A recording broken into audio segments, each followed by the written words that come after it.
Charles Spencer est prêt à tout pour prouver que sa sœur, Lady Diana s'est fait manipuler par la BBC, et surtout par Martin Bashir, le journaliste qui l'a interviewé en 20 novembre 1995.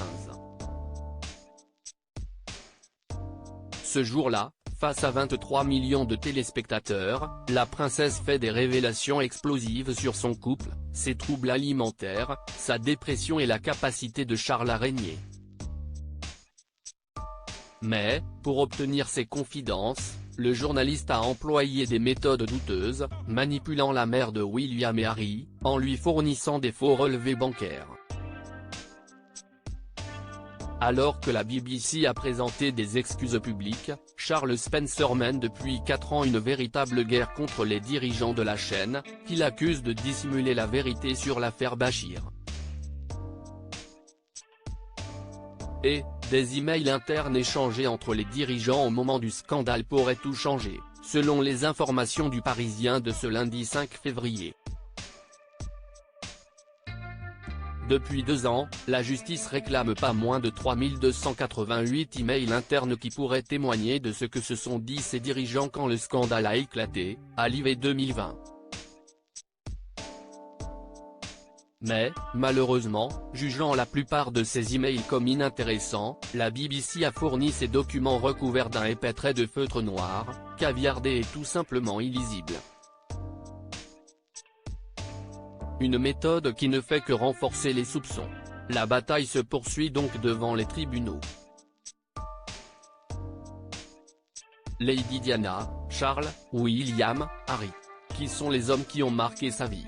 Charles Spencer, son violent règlement de compte contre la BBC. Charles Spencer a eu du mal à accepter les excuses de la BBC.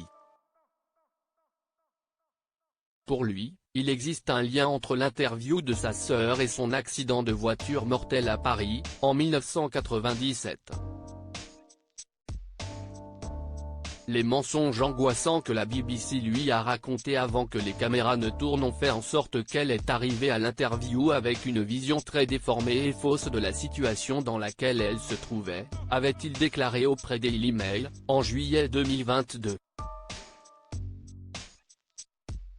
Charles Spencer avait également assuré qu'il s'était écoulé 2 ans entre l'interview de Martin Bashir et la nuit où Diana est décédée sans aucun agent de protection royale sur place, la jeune femme ayant choisi de se passer des services de ceux à qui elle aurait dû pouvoir confier implicitement sa sécurité.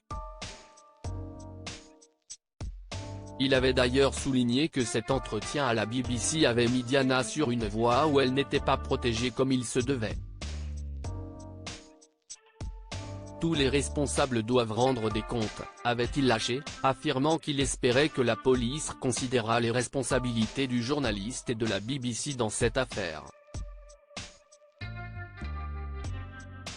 Seules les forces de l'ordre ont le pouvoir de faire la lumière sur ce terrible scandale, qui a conduit Diana à se sentir encore plus exposée et seule, et à renoncer à ceux qu'il aimait et l'aurait protégée, avait-il conclu. Charles Spencer compte bien ne rien lâcher. Crédit photo, Alpha Agency.